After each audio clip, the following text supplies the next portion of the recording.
Today we're taking a look at these MLB matches: Milwaukee Brewers vs St. Louis Cardinals, Philadelphia Phillies vs Arizona Diamondbacks, Minnesota Twins vs New York Yankees, and New York Mets vs Los Angeles Dodgers, which are happening on Thursday, August 19, 2021, and giving you match breakdowns, over and under predictions on these games.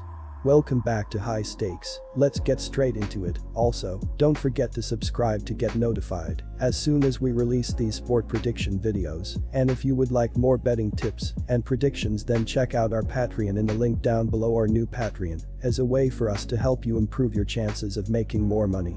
5 plans are available for each and every one of you. You can get 30 extra betting picks all the way up to 270 extra betting picks per month. Stop wasting hours of your time searching for bad betting advice that ends up costing you a lot of money. Join the High Stakes Patreon now and get the best betting picks and advice. Philadelphia Phillies vs Arizona Diamondbacks. The Arizona Diamondbacks have not been a good offensive team this season, as they are 26th in MLB with a .690 ops. Despite the low ops totals, Arizona does not struggle to put runs up on the scoreboard, as in their previous 24 games, they are averaging 4.42 runs per game to help alleviate the pressure on their young pitching staff. Philadelphia will close the series with right-hander Zach Wheeler, who will seek to continue his breakout campaign at Chase Field. The 31-year-old is 10-7 with a 2.56 ERA in 24 starts, but has had some trouble as of late. Wheeler has given up at least 3 earned runs in 3 of his previous 4 outings, including his last start versus the Cincinnati Reds. The Phillies' right-hander surrendered 4 runs in 6 frames to take the loss on the night. While it hasn't always been pretty for Wheeler this season, he's found a way to get outs and eat innings at a reliable rate in 2021. He's pitched into the 6th inning, or later 22 times in 24 starts, and he comes in posting the best peripherals of his career. Wheeler has fanned a career-high 10.39 batters and walked a career-low 1.94 batters per 9 innings of work.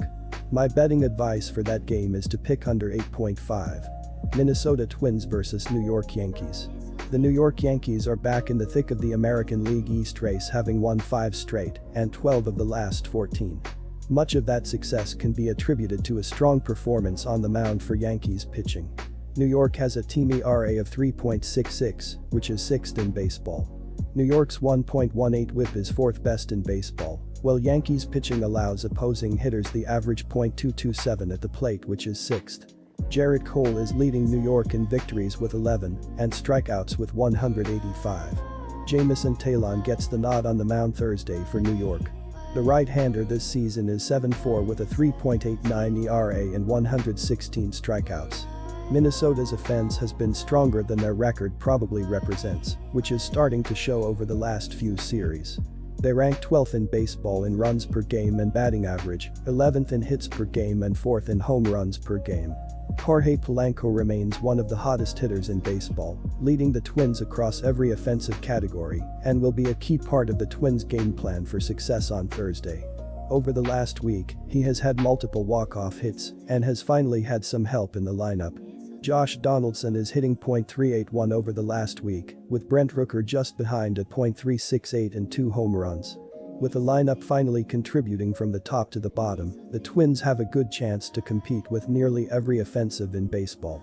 My betting advice for that game is to pick over 9.5. Milwaukee Brewers vs St. Louis Cardinals. The St. Louis Cardinals are trying to bounce back after a rough stretch, as they are 20th in the majors with a .701 ops. The Cards have been scoring runs throughout the month of August, as in their 14 games, they are scoring 4.79 runs per game in that stretch. Brandon Woodruff is on the mound for his 24th start of the year for the Brewers in this one. He comes in 7-6 with a 2.18 ERA, a 0.905 whip, 36 walks and 163 strikeouts over 140.1 innings of work on the year. Woodruff didn't factor in the decision in his last start, which came Thursday on the road against the Cubs. He threw 3 innings, allowing 1 run, none earned, on 2 hits with 3 walks, and 3 strikeouts in a game the Brewers won by a 17-4 count. On the road this season, Woodruff is 4-5 with a 2.11 ERA, a 0.826 whip, 24 walks and 85 strikeouts over 72.2 innings and 12 starts. My betting advice for that game is to pick under 8. Quick reminder, you can get 125% cashback bonus on your first deposit on our partner sportsbook BetUS after you open an account using our link down below and use our promo code HIGHSTAKES when making your deposit. New York Mets vs Los Angeles Dodgers. Walker Buehler is having a fantastic season.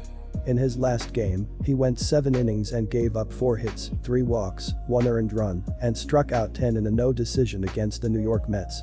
On the season, Buehler has a record of 12-2 in 24 starts with a 2.09 ERA, 0.94 WHIP, and a 162/41 KBB ratio.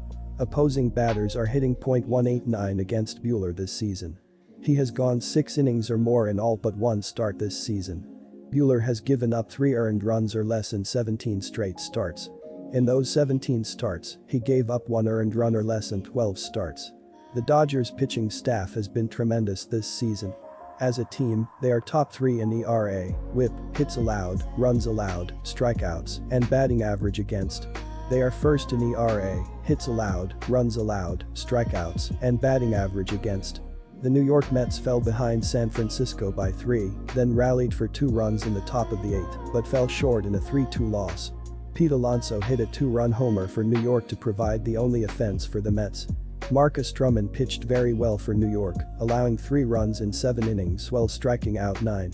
New York is averaging 3.75 runs per game, 28, and is 7th in runs allowed per contest, 3.98. The team is 17th overall in run differential at -0.23. The team offense has not been very good, 24th in team batting average, .235, and 26th in home runs per game, 1.04. My betting advice for that game is to pick under 8. Miami Marlins vs Cincinnati Reds. Cincinnati has been surging over the last few weeks, so much so that they have found themselves edging closer and closer to San Diego for the final wild card spot in the NL. The biggest problem the Reds face going forward is playing down to inferior competition, something they did in their previous series against the Cubs, which is a big reason they lost 2 of 3 to them. With a team like the Marlins coming into down well below .500, Cincy needs to keep their eye on the prize and not overlook teams such as the Chicagos and Miamis of the league. Miami is building towards the future and is unlikely to make a playoff push this season. It was on a 4-game winning streak heading into this series against Atlanta, but the Braves won the first 2 games of the series. The Marlins are going to wrap up that series on Wednesday night before traveling to Ohio. My betting advice for that game is to pick over 7.5. Good luck to all of you. That's it for this video. Stay tuned and stay safe for the next betting tips and advice.